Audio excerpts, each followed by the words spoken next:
तेजस classes में आपका स्वागत है। 1992 से लेकर 2020 तक बिहार में जितने भी एग्ज़ाम हुए हैं उनको हम लोग वन लाइनर के फॉर्मेट में लेके आ रहे हैं। वन लाइनर के तौर पे सारे प्रश्नों को लेके आ रहे हैं। इसमें टोटल 12,000 प्रश्न है। इसमें 100 प्रश्न आज हम लोग लिए हैं। पार्ट 1 है इसका। अगर आप बीपीएससी, बिहार दरोगा, Bihar police, BPSSC, Bihar SSC inter level या थर्ड सीजीएल, ईएसआई, अमीन, आप किसी भी एग्ज़ाम को देने जा रहे हो तो ये वीडियो आपके लिए बहुत फ़ायदेमंद साबित होगा। आज का पहला प्रश्न है, भारतीय राष्ट्रीय कांग्रेस ने किस वर्ष पूर्ण स्वराज का प्रस्ताव पारित किया? तो 1929 में पूर्ण स्वराज का प्रस्ताव पारित किया था। वंदे मातरम गीत के रचनाकार कौन थे? तो वंदे मातरम गीत के रचनाकार बंकिम चंद्र चटर्जी थे। अगला प्रश्न है, पाकिस्तान का अलग राज्य आंदोलन किस नेतृत्व ने किया था? तो ये मोहम्मद अली जिन्ना ने इसका नेतृत्व किया था। अगला प्रश्न है, भारतीय राष्ट्रीय कांग्रेस की स्थापना कब हुई थी? तो भारतीय राष्ट्रीय कांग्रेस की स्थापना 1885 में। कौन से प्रसिद्ध भारतीय नेता सीमांत गांधी के रूप में जाने जाते हैं? तो सीमांत गांधी के रूप में खान अब्दुल गफ्फार खान को जाना जाता है। अगला प्रश्न है, द्वितीय विश्व युद्ध के समय ब्रिटेन का प्रधानमंत्री कौन था? तो द्वितीय विश्व युद्ध के समय ब्रिटेन का प्रधानमंत्री विंस्टन चर्चिल थे। अगला प्रश्न है, सीन नदी किस नगर से होकर बहती है? तो सीन नदी पेरिस से होकर बहती है। गोबी मरुस्थल कहाँ है? तो गोबी मरुस्थल चीन और मंगोलिया में है। अगला प्रश्न है, सुएज नहर किसको जोड़ती है? तो सुएज नहर भूमध्य सागर और लाल सागर को जोड़ती है। अगला प्रश्न है, बिहार राज्य किन देशांतरों के मध्य स्थित है? तो बिहार राज्य लगभग 84 डिग्री पूर्व और 88 डिग्री पूर्व देशांतरों के मध्य स्थित है। अगला प्रश्न है, मुंडा जनजातियाँ अधिकांशतः कहाँ बसती है? तो मुंडा जनजातियाँ कहाँ पे? झारखंड में बसती है। अगला प्रश्न है, समुद्र तल पर पृथ्वी के केंद्र से सबसे निकट स्थान कौन सा है? तो समुद्र तल पर पृथ्वी के केंद्र से जो सबसे निकटतम स्थान है वो है उत्तरी ध्रुव। अगला प्रश्न है, बड़ी लाइन की 2 पटरियों के बीच की दूरी कितनी होती है? तो ये 5.5 फीट, 5.5 फीट की होती है। अगला प्रश्न है, टीपू सुल्तान ने अपनी राजधानी कहाँ बनवाई थी? तो टीपू सुल्तान ने अपनी राजधानी श्रीरंगपट्टनम में बनवाई थी। अगला प्रश्न है, कला की गंधार शैली किसके समय में फूली फली? तो जो गंधार शैली है कुषाणों के समय में फूला फूला था। अगला प्रश्न है, ऑपरेशन ब्लैक बोर्ड कैसी सरकारी योजना थी? तो ये जो ब्लैक बोर्ड ऑपरेशन था ये था वयस्कों को साक्षर बनाने हेतु प्रोत्साहित करने के लिए एक सरकारी योजना स्टार्ट किया गया था। अगला प्रश्न है, चिपको आंदोलन किसको बचाने के लिए हुआ था? तो चिपको आंदोलन ब्रिक्स को बचाने के लिए हुआ था। स्पेरेंटो क्या है? स्पेरेंटो क्या है? तो यह एक स्पेन का बंदरगाह नगर है। अगला प्रश्न है, पूर्व सोवियत संघ का कौन सा पहला गणराज्य था जिसने अपने को स्वतंत्र घोषित किया था? तो यह एस्टोनिया था। अगला प्रश्न है, दक्षिण यानी सार्क आंदोलन शुरू करने का मुख्य उद्देश्य क्या था? तो सार्क आंदोलन शुरू करने का मुख्य उद्देश्य था जो क्षेत्रीय सहयोग था उसको पाना। इजराइल और पीएलओ के बीच प्रथम सीधी बैठक कहाँ हुई थी? तो यह वाशिंगटन में हुआ था। अगला प्रश्न है, मदर टेरेसा के द्वारा स्थापित धर्म संघ क्या कहलाता है? तो यह मिशनरीज ऑफ चैरिटी कहलाता है। अगला प्रश्न है, पंचशील की मुख्य विशेषता क्या है? तो पंचशील की मुख्य विशेषता देशों के साथ मित्रता और शांतिपूर्ण अस्तित्व। अगला प्रश्न है, बिछंद्री पाल का किस क्षेत्र में एक सुपरिचित नाम है? तो यह पर्वतरोहण में। अगला प्रश्न है, पास्चुराइजेशन एक प्रक्रिया है जिसमें क्या होता है? तो पास्चुराइजेशन में दूध को पहले बहुत देर तक गर्म किया जाता है और एक निश्चित समय में अचानक ठंडा कर लिया जाता है। अगला प्रश्न है, एम्फीबिया किसको कहते हैं? तो एम्फीबिया जो जल और स्थल दोनों पर रह सकते हैं उनको एम्फीबिया बोलते हैं। अगला प्रश्न है, पृथ्वी तक पहुंचने के लिए सूर्य से चला प्रकाश लगभग कितना समय लेता है? तो यह 8 मिनट समय लेता है। अगला प्रश्न है, किसी धातु पर तब कोई प्रतिक्रिया नहीं होती है जब ऊपर से भाप गुजरती है, तो वह धातु कौन सा है? तो यह एल्युमिनियम है। अगला प्रश्न है, वैज्ञानिक इवान पावलोव किस क्षेत्र में अपने कार्यों के लिए जाने जाते हैं? तो यह प्रायोगिक मनोविज्ञान में। अगला प्रश्न है, निकोलस कोपरनिकस किस लिए प्रसिद्ध है? तो यह इसलिए प्रसिद्ध है क्योंकि इन्होंने ग्रह सूर्य के चारों ओर चक्कर लगाते हैं ना कि पृथ्वी के, इस स्टेटमेंट को दिया था। अगला प्रश्न है, जंतर मंतर का निर्माण किसने करवाया था? तो जंतर मंतर का निर्माण महाराजा जयसिंह ने करवाया था। अगला प्रश्न है, सबसे अधिक तेल निर्यातक देश कौन है? तो सबसे अधिक तेल निर्यातक देश सऊदी अरब है। अगला प्रश्न है, भारत सरकार के राजस्व का प्रधान स्रोत क्या है? तो भारत सरकार के राजस्व का प्रधान स्रोत प्रत्यक्ष कर है। अगला प्रश्न है, भारतीय संविधान के लिए प्रथम संशोधन विधेयक कब हुआ? तो यह 1951 ईस्वी में हुआ था। अगला प्रश्न है, सिक्किम भारत का एक राज्य किस संशोधन के द्वारा बनाया गया? तो यह 35वें संशोधन के अंतर्गत बनाया गया। अगला प्रश्न है, भारत के सर्वोच्च न्यायालय की स्वीकृति क्षमता क्या है? तो यह 33 है।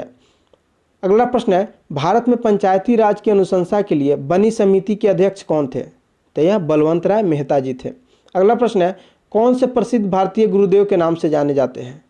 तो ये रविंद्रनाथ टैगोर है। अगला प्रश्न है, महात्मा गांधी अपना राजनीतिक गुरु किनको मानते हैं?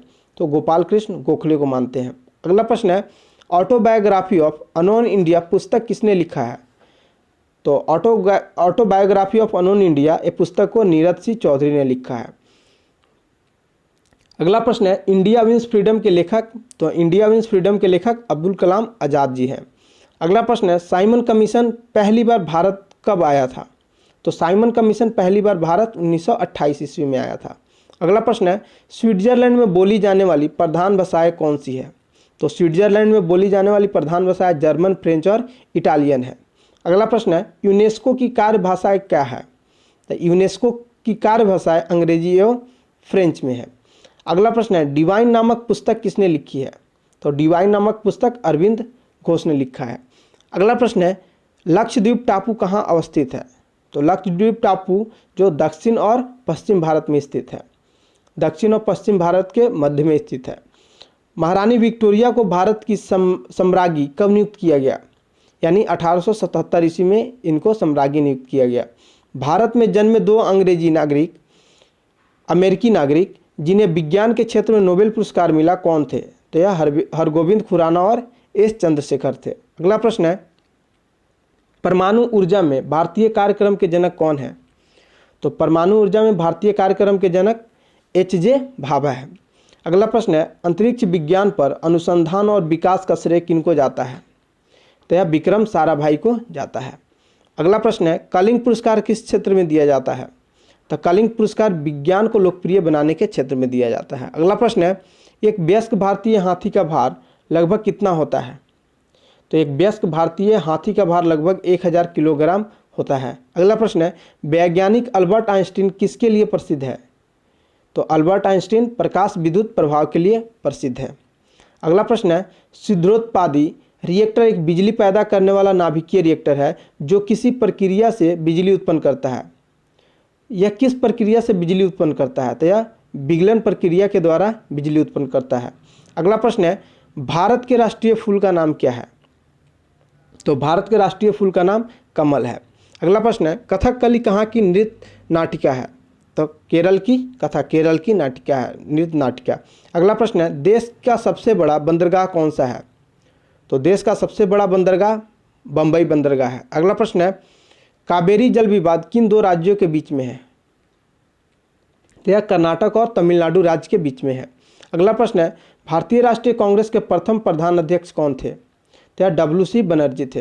अगला प्रश्न है, वाटरलू के युद्ध के उपरांत नेपोलियन को कहाँ निर्वासन में भेजा गया? तो यह सेंट हेलेना में इनको भेजा गया। अगला प्रश्न है, कौन सा मुगल शासक सर्वाधिक धर्मनिरपेक्ष दृष्टिकोण रखता था? तो यह अकबर थे। अगला प्रश्न है, दिल्ली में लाल किले का निर्माण किसने करवाया? तो लाल किले का निर्माण शाहजहां ने करवाया था। अगला प्रश्न है, महारानी विक्टोरिया किस समय ब्रिटेन की शासक थी? तो महारानी विक्टोरिया जब भारत को प्रत्यक्ष रूप से क्राउन के शासन के अधीन लाया गया, क्राउन यानी राजा या रानी जो थी उसके शासन में लाया गया। अगला प्रश्न है, दिल्ली को भारत की राजधानी कब बनाई गई? तो दिल्ली को भारत की राजधानी 1911 ईस्वी में बनाया गया था। पानीपत का तीसरा युद्ध कब हुआ था? तो पानीपत का तीसरा युद्ध 1761 ईस्वी में हुआ था। अगला प्रश्न है, भारत किस दिन गणराज्य घोषित किया गया? 26 जनवरी 1950 को गणराज्य घोषित किया गया। अगला प्रश्न है, संविधान के मौलिक अधिकारों में कौन से अधिकार को शामिल नहीं किया जाता है? तो काम पाने के अधिकार को शामिल नहीं किया गया है। अगला प्रश्न है, मुस्लिम लीग ने भारत के विभाजन की मांग सबसे पहले कब की? तो यह 1940 ईस्वी में किया था। अगला प्रश्न है, राज्यसभा सदस्यों का कार्यकाल क्या होता है? तो राज्यसभा सदस्यों का कार्यकाल 6 वर्ष का होता है। अगला प्रश्न है, राष्ट्रपति सर्वोच्च न्यायालय के किसी न्यायाधीश को कब तक नहीं हटा सकता है? जब तक उन्हें संसद के दोनों सदनों द्वारा स्वीकृति प्राप्त न हो। अगला प्रश्न है, न्यायालय की न्यायाधीशों की अवकाश ग्रहण की आयु कितनी है? तो यहाँ पे है आपको उच्च न्यायालय की, ठीक है, उच्च न्यायालय की बात किया जा रहा है। तो उच्च न्यायालय की जो न्यायाधीशों का है वो 65 वर्ष है। किसी राज्य के विधानसभा में अधिकतम कितने सदस्य हो सकते हैं? तो किसी भी राज्य के विधानसभा में अधिकतम जो होते हैं वो 500 हो सकते हैं। अगला प्रश्न है, भारत में नागरिकता किस आधार पर निर्धारित है? तो भारत में नागरिकता जन्म और रक्त का सिद्धांत पर, जन्म स्थान का सिद्धांत और रक्त स्थान के सिद्धांत पर आधारित है। केंद्रीय मंत्रीगण किसके प्रति उत्तरदायी होते हैं? तो जो भी केंद्रीय मंत्रीगण होते हैं वो लोकसभा के प्रति उत्तरदायी होते हैं। अगला प्रश्न है, बोरोबुदुर का प्रसिद्ध मंदिर कहाँ है? तो बोरोबुदुर का जो प्रसिद्ध मंदिर है वो जावा में स्थित है। अगला प्रश्न है, मराठा प्रशासन में प्रधानमंत्री को क्या कहा जाता था? तो पेशवा कहा जाता था। अगला प्रश्न है, द वेल्थ ऑफ नेशन की रचना किसने की? तो द वेल्थ ऑफ नेशन की रचना एडम स्मिथ के द्वारा किया गया था। भारत भारती की रचना किसने की थी? तो भारत भारती की रचना मैथिली शरण गुप्त ने। अगला प्रश्न है, हिंदू व्यू ऑफ लाइफ के लेखक कौन से हैं? तो ये S Radhakrishnan Hindu view of life के लेखक हैं। अगला प्रश्न है, किस अफ्रीकी देश ने सबसे पहले स्वतंत्रता प्राप्ति की? तो ये घना जो देश है इसने सबसे पहले स्वतंत्रता प्राप्त किया था। Servants of the people society की स्थापना किसने की? तो गोपाल कृष्ण गोखले। अगला प्रश्न है, अलीगढ़ आंदोलन का प्रारंभ किसने की? तो सर सैयद अहमद खान ने अलीगढ़ आंदोलन का प्रारंभ किया था। अगला प्रश्न है, अजमेर में किस सूफी संत की दरगाह है? तो अजमेर में मोइनुद्दीन चिश्ती की दरगाह है। अगला प्रश्न है, राज्य की उत्पत्ति के सामाजिक समझौता के उपरांत एक प्रमुख प्रतिपादक कौन है? तो यह लॉक है। अगला प्रश्न है, म्यांमार बर्मा में किस प्रकार की शासन प्रणाली है? यहाँ पे सैनिक शासन प्रणाली है। अगला प्रश्न है, विश्व का सबसे बड़ा समूह द्वीप महाद्वीप कौन सा है? विश्व का सबसे बड़ा महाद्वीप ये एशिया महाद्वीप है। अगला प्रश्न है, कॉफ़ी का सबसे बड़ा उत्पादक देश कौन है? तो कॉफ़ी का जो सबसे बड़ा उत्पादक देश है वह है ब्राज़ील।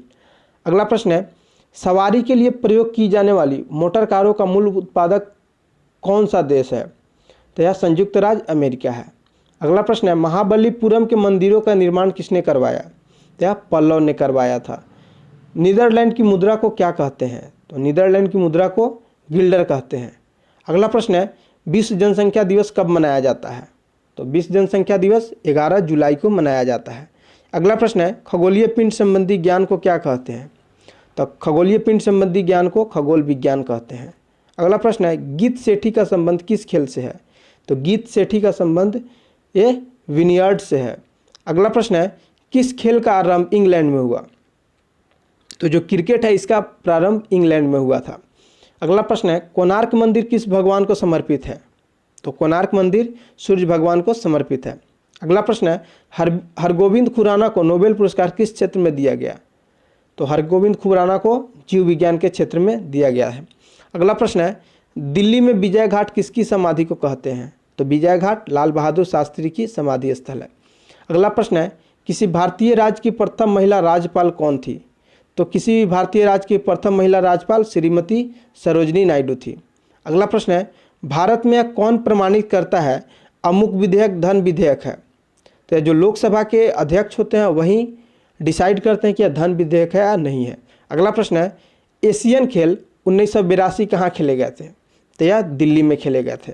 अगला प्रश्न है, बरौनी ताप बिजली घर कहाँ स्थित है? तो बरौनी ताप बिजली घर बिहार में स्थित है। आज के लिए इतना ही। अगले मॉक टेस्ट में हम लोग 101 से 200 तक देखेंगे। आप लोग चैनल विजिट करते रहिए।